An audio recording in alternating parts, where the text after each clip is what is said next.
प्यार का भूत जब सवार होता है ना तो अच्छे अच्छों को पागल कर देता है। आपने बहुत सुना होगा कि एक सरफिरा प्रेमी ऐसा होता है कि वो अपने प्रेम के लिए कुछ भी कर देता है, किसी भी हद तक चला जाता है।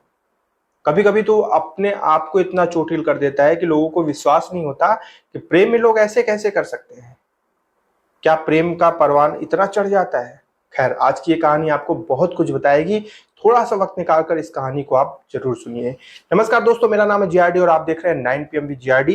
मैं बता दूं, ये कहानी है गया बिहार की। जरा वक्त निकालकर सुनिएगा और अच्छी लगे ये स्टोरी तो प्लीज लाइक करिएगा और चैनल को सब्सक्राइब जरूर कीजिएगा। अब ये कि सच्ची घटना पे आधारित कहानी हम आपको बताते हैं। एक परिवार होता है और उस परिवार में एक लड़का होता है जिसका नाम होता है प्रमोद। और एक्चुअली में प्रमोद जब पैदा होता है तभी उसके माँ बाप का साया उसके सर से हट जाता है, जिसकी वजह से वो अपने नानी नाना के घर पे रहता है। अब उसके नानी नाना मामा मामी यही सब वहां पर होते हैं और उन्हीं के देख रेख में इसकी परवरिश होती है। अगर मैं आर्थिक तौर पे बात करूं तो प्रमोद के नाना या फिर प्रमोद के मामा आर्थिक रूप से बड़े ही गरीब रहते हैं। इनकी आर्थिक स्थिति उतनी अच्छी नहीं रहती कि वो प्रमोद को बहुत उच्च स्तर की शिक्षा दिलवा पाए, जिसकी वजह से प्रमोद ज्यादा पढ़ाई नहीं करता है, लेकिन दिमागी तौर पे ठीक ठाक था। बस ये था कि जो सामान्य बच्चे थे उनसे ज्यादा चिड़चिड़ा इसका स्वभाव था। ये छोटी छोटी बातों पे थोड़ा चिड़चिड़ा जाता था और उसको गुस्सा बहुत आता था। खैर, इस चीज से घर में थोड़ी बहुत दिक्कतें होती थी, लेकिन प्रमोद के मामा और नाना को इस चीज की आदत पड़ चुकी थी, जिसकी वजह से कहीं कोई दिक्कत नहीं थी। प्रमोद के जो नाना थे वो आ, अपने घर से थोड़े दूर पर एक गझंडी स्टेशन पड़ता है, रेलवे स्टेशन, वहां पर वो कार्यरत थे, एक कर्मचारी थे, वहां पर काम करते थे। और उसी गझंडी स्टेशन पर ही एक और इंसान काम करता था जो कि प्रमोद के नाना का दोस्त था। अब ये दोनों जो है लोग वहां पर कर्मचारी थे, काम काम किया करते थे। तो प्रमोद अक्सर वहां पर जाया करता था। जब नाना फोन करके बुलाते थे कि खाना चाहिए, चाहे तो ये काम है ये काम है, तो प्रमोद वहां स्टेशन पे जाया करता था और अपने नाना की थोड़ी बहुत सहायता किया करता था। ऐसे करके चीजें चल रही थी। फिर आता है दौर 2018 का। 2018 में प्रमोद स्टेशन पे गया हुआ होता है अपने नाना के पास। और वहां पर जो उसके नाना के दोस्त होते हैं दूसरे, उनसे भी ये मुलाकात करता है, हंसता है, खेलता है। वो भी बड़े अच्छे से प्रमोद को जानते थे। उसी दौरान वहां पर एक लड़की आती है और उस लड़की का नाम होता है आरती। और ये आरती होती है प्रमोद के नाना के जो दोस्त थे, जो वहां काम करते थे, उनकी वो नतनी होती है। यानी कि देखा जाए तो प्रमोद के नाना काम करते थे उस स्टेशन पे और आरती के दादा काम करते थे उस स्टेशन पे। अब इसी दौरान 2018 में दोनों की मुलाकात होती है। दोनों जब एक दूसरे से मिलते हैं तो इन्हें जो क्षण बिताने का मौका मिलता है इसमें ये बड़े प्रसन्न होते हैं, क्योंकि एक दूसरे के साथ केमिस्ट्री इनकी बड़ी अच्छी जमती है। फिर दोनों आपस में विचार व्यक्त करते हैं कि क्या हमें फोन वगैरह पे बात करनी चाहिए, क्या हम फोन पे बात कर सकते हैं। ये बात आपस में जाहिर करते हैं तो आरती भी सहमति प्रदान कर देती है कि हाँ ठीक है, फोन पे बात किया जा सकता है। अब प्रमोद को काफी बढ़िया लगता है, उसे बड़ी खुशी होती है कि चलो ठीक है, अब आरती से फोन पे बात किया जाएगा। अब 2018 से ये लोग फोन पे बात करने लगते हैं। फोन पे बात करते करते फिर इनकी दोस्ती प्रेम प्रसंग में बदल जाती है। आपस में एक दूसरे को प्रेम करने लगते हैं। अब 2018 से इनका प्रेम प्रसंग शुरू होता है और आ जाता है 2023। लेकिन अगर हम समय जोड़ें 18 से 19, 20, 21, 22, 23, यानी कि लगभग 5 साल, 5 साल का इनका रिलेशनशिप हो जाता है। 5 साल से दोनों एक दूसरे के साथ थे, फोन पे बातें करते थे, सारी चीज बढ़िया थी, सारी चीज अच्छी थी। फिर जैसे 2023 की शुरुआत होती है तो प्रमोद इस चीज को कहना शुरू करता है कि हमें शादी कर लेनी चाहिए। इस बात पे आरती उसको समझाने लगती है, कहती है कि देखो, हम लोग शादी नहीं कर सकते हैं। तुम्हें पता है कि फाइनेंशियल कंडीशन भी देखी जाती है और अभी तुम बेरोजगार हो, तुम कोई काम भी नहीं करते हो, तो कैसे होगा सारा चीज। प्रमोद कहता है कि उससे कोई मतलब नहीं, वो सारी चीज हो जाएगी। हमारे मामा हैं, नाना है, ये सारी चीज देख लेंगे, लेकिन तुम्हें शादी हम ही से करनी पड़ेगी। आरती बड़ी समझाने की कोशिश करती है, उसको कहती है कि तुम समझो इस बात को कि हम शादी नहीं कर सकते हैं। इस चीज को लेकर विवाद होने लगता है प्रमोद में और आरती में। दोनों जहां एक तरफ बड़े अच्छे से बातचीत किया करते थे, उनके बीच में अच्छा प्रेम प्रसंग था, वहीं अब उनकी लड़ाई इस बात को लेकर होने लगती है कि उन्हें आपस में शादी कर लेनी चाहिए। कई बार आरती जो है झगड़े को टालने के लिए ये बात कह देती है कि चलो ठीक है, अभी थोड़ा वक्त है, जब वक्त आएगा तो फिर उसको लेकर चीजें देख लिया जाएगा। ऐसे करके थोड़ा सा समय बीता, फिर प्रमोद को पता चलता है कि आरती के लिए रिश्ते की खोजबीन शुरू हो चुकी है। अब आरती के लिए नया रिश्ता खोजा जा रहा है, कोई अच्छा लड़का मिलेगा, कोई अच्छा रिश्ता मिलेगा तो आरती की शादी तय कर दी जाएगी और उसकी शादी हो जाएगी।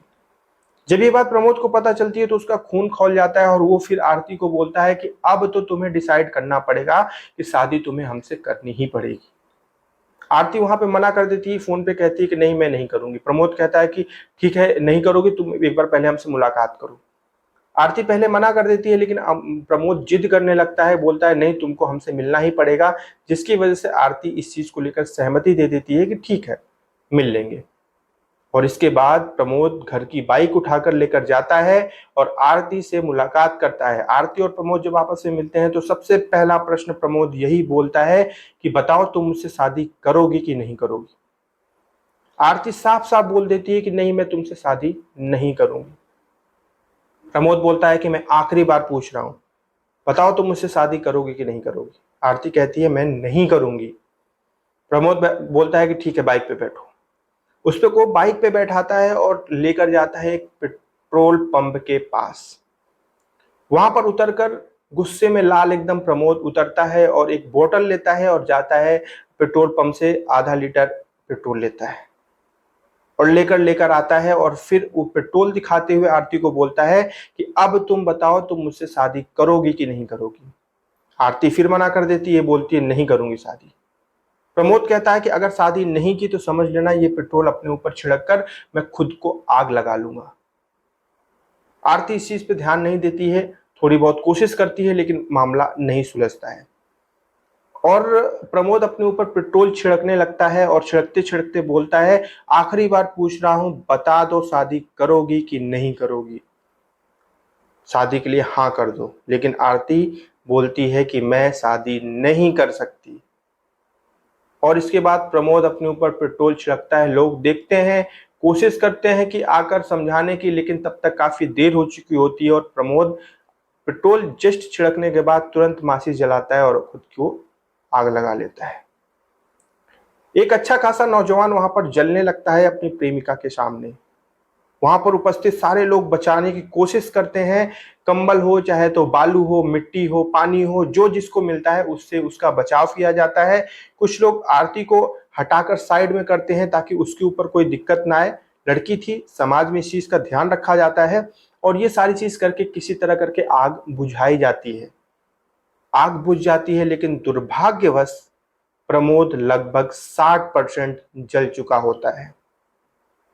उसे नजदीकी अस्पताल में लेकर जाया जाता है और वहां पर एडमिट किया जाता है। फिर प्रमोद के नाना और उसके मामा वहां पहुंचते हैं और जाने के बाद जब वो कंडीशन देखते हैं, सारी चीज देखते हैं तो उनकी हालत भी खराब हो जाती है। डॉक्टर इस चीज की पुष्टि कर देते हैं कि 60% शरीर जल चुका है, यानी सिर्फ 40% शरीर बचा है और अब 40% शरीर के साथ ही प्रमोद को पूरी जीवनी काटनी पड़ेगी। और वो ये भी बोलते हैं कि अगर आप अच्छा खासा पैसा खर्च करेंगे तो हो सकता है कि इस 40% को बढ़ाकर 50% या फिर बहुत ज्यादा तो 60% किया जा सकता है, लेकिन उससे ज्यादा की कोई गुंजाइश नहीं है। ये बात जब प्रमोद के नाना और मामा को पता चलती है तो वो अपने हाथ खड़े कर लेते हैं, ये बोलकर कि हमारे पास तो इतना पैसा भी नहीं है कि हम इनकी थोड़ी बहुत भी देखभाल कर पाए, इसलिए हम नहीं कर पाएंगे।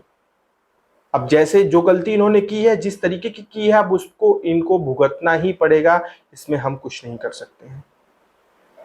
उधर ये बात जो है प्रशासन को भी पता चलती है और आगे प्रशासन इसमें क्या करेगी आपको भी पता है, हमें भी पता है। अब यहाँ पर कहानी तो यही थी आज की, लेकिन प्रश्न ये उठता है कि एक नौजवान जिसकी जिंदगी पूरी खराब हो गई, वो 60% जले हुए शरीर को लेकर अपने जीवन कैसे काटेगा।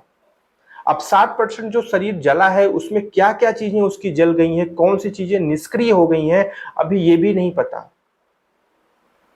दुख होता है ऐसा जानकर। प्रेम अपनी जगह पे होता है और प्रेम को लेकर जिद अपनी जगह पे होता है। अब प्रेम का मतलब जिद या हठ नहीं होता है, प्रेम का मतलब समर्पण और त्याग होता है। आज के समय में लोगों को ये चीज़ समझ में नहीं आती, और खासकर उस लड़की को, उसको मैं यही कहना चाहूँगा कि अगर वो चाहती, अगर उसके बस में कुछ चीज़ें होती तो वो चीज़ों को सही कर सकती थी। लेकिन शायद उसने प्रमोद को इस चीज़ को सोचकर हल्के में ले लिया कि प्रमोद ऐसे ही कुछ भी बोलता रहता है, लेकिन कुछ भी बोलने वाला लड़का आत्महत्या करने की कोशिश कर लिया और लगभग अपना 60% जीवन खराब कर दिया। खैर, क्या कहना चाहेंगे आप कमेंट करके बताइएगा। यही थी आज की कहानी। मैं मिलूंगा कल रात्रि 9 बजे एक सच्ची घटना पर आधारित कहानी लेकर आपके सामने। तब तक रखिएगा अपना ख्याल, और कोई भी सवाल हो आप कमेंट करके पूछिएगा। जय हिंद।